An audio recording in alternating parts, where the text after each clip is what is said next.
Installing an RTC battery.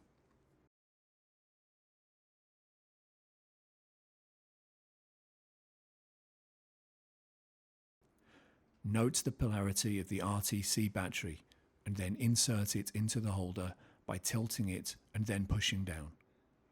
Visually inspect the battery to make sure that it is completely installed into the holder and that the polarity is correct.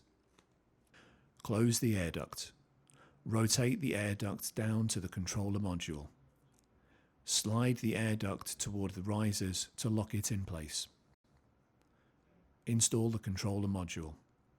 Refer to the video titled "Installing the controller module" for the procedure.